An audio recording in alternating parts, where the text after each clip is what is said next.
हमारे साथ बातचीत करने के लिए कांग्रेस सांसद मनोज कुमार जी हैं। जिस तरह से बात करूं, परसिमन बिल्कुल आप किस तरह जो कुछ बोले हैं, विपक्ष यदि हमारे साथ आ जाएंगे तो और जल्द ही लागू हो जाएगा ये। देखिए, एक चीज मैं आपको बताना चाहूंगा कि बीजेपी के बातों पर हम भरोसा नहीं करते। बीजेपी कहती है कुछ और करती है कुछ। ये परसिमन बिल लाना चाहते हैं लाएं, लेकिन हम लोग का जो स्टैंड है हम लोग वहीं रहेंगे। परसिमन बिल इन्होंने असम में किया, कश्मीर में किया, आपने देखा दशा क्या हुआ। हमारे साथ में कितना बड़ा धोखा हुआ, किस प्रकार से इन लोगों ने किया, ये तो सब देश के सामने में है। तो परसिमन बिल जितना बार इनको लाना है ला ले, ये भी जानते हैं, हम लोग को भी मालूम है कि जितना बार आप लाना चाहते हो लाओ, केवल जो मेन मुद्दा है उसको डाइवर्ट करने वाला ये बिल होगा, बाकी आप जीतने वाले नहीं हैं। आप पहले भी हारे थे, आज भी हारेंगे, आने वाला दिन में भी हारेंगे, आपको बचा कोई नहीं सकता। और अब तो देश का मूड जो है ना वो तो बदल ही गया उपचुनाव के माध्यम से। तो कुछ दिन जो भी आपको करना है कर लीजिए, जितना बिल लाना है ला लीजिए, उसके बाद तो देश का जनता निर्णय करेगा। 3 साल 2.5 साल और बचा हुआ है, तो देश का जनता निर्णय करेगा और बहुत जल्दी निर्णय करेगा। बात रहा परसिमन बिल का, तो परसिमन बिल में नीतिगत हम लोग मतलब विरोध में नहीं है। अगर नीतिगत हो तो कोई दिक्कत नहीं, लेकिन बीजेपी जब भी करेगा वो साजिश के तहत करेगा। यही सोच को लेकर के हम लोग इस बिल का विरोध कर रहे हैं। और इस बिल के आड़ में बहुत सारी ऐसे बातें हैं जो बीजेपी स्पष्ट नहीं कर रहा है। जब तक आप स्पष्ट नहीं करिएगा, जो आप कहिएगा हम मान लें, हम जो कहें वो नहीं मानिएगा, तो कैसे बात बनेगा। तो इन सारे मुद्दों को लेकर के हमने पहले भी इनको हराया था सदन में, आज भी ये लाएंगे, आज भी इनको हराएंगे।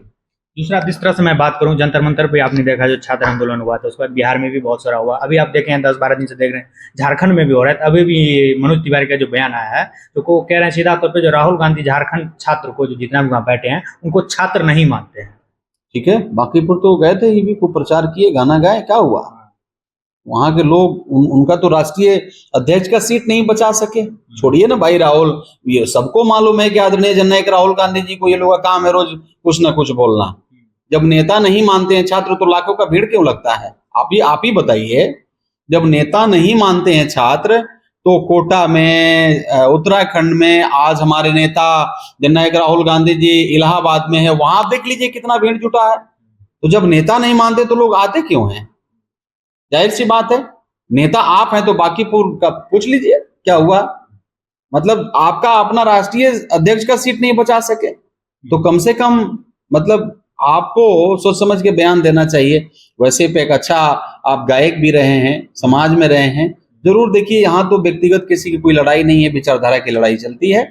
तो वो लोग तो प्रत्येक दिन, मतलब बीजेपी में कुछ लोग हैं जो जननायक राहुल गांधी जी को वो उल्टा सीधा बोलने के लिए महारत हासिल किए हुए हैं, तो उसमें हम कुछ नहीं कह सकते। लोकतंत्र में सब स्वतंत्र है, जिसको जो कहना है कहें, लेकिन जननायक राहुल गांधी जी का जो काम है वो करते रहेंगे। छात्रों का आवाज बुलंद वो पहले से भी कर रहे हैं, आज भी करेंगे और आने वाला दिन में भी करेंगे। लास्ट सवाल ये, क्या राहुल गांधी जो झारखंड जाएंगे क्या वहां पे? आपको मालूम होगा, वीडियो के माध्यम से आपने देखा होगा कि राहुल गांधी जी ने झारखंड के बच्चों को भी कह दिया कि हम आपके साथ में खड़े हैं, हम आपके मुद्दा, आपका जो मुद्दा है वो जमीन है, सही है, वो मुद्दा को सरकार हमारी वहां है, इंडिया गठबंधन का सरकार वहां है। आपने देखा होगा कि मिनिस्टर कैसे बच्चों के साथ में खड़ा है, पुलिस कैसे टेंट लगा रहा है। आप जैसा यहाँ दिल्ली जैसा पैलेट गन और ये सब नहीं चला। आपका अपने राज्य में जहां आपकी सरकार है, दिल्ली में, बिहार में, आपने क्या किया, पैलेट गन चलाया, आपने AK-47 चलाया, आपने पिस्टल चलाया। तो आपकी तो आप जो बच्चा के साथ किए हैं वो भी है, और हम जो कर रहे हैं झारखंड में वो भी है, प्रमाण है। हम तो बच्चा का टेंट लगा रहे हैं। आपने सुना है किसी बच्चों को मारपीट की घटना सुना है झारखंड में? और आप तो, आपके मीडिया वाले ये जो अभी बड़ी बड़ाई कर रहे हैं झारखंड में, वो तो दिल्ली वाले बच्चों को अराजक बता रहे थे, असामाजिक बता रहे थे, आतंकवादी बता रहे थे, उग्रवादी बता रहे थे। अब ये कहां चले गए। तो सबको मालूम है कि आप मतलब आप कर क्या रहे हैं। देश ने ठाना है, अब बीजेपी को देश से हटाना है। आप देखिएगा जल्दी होगा।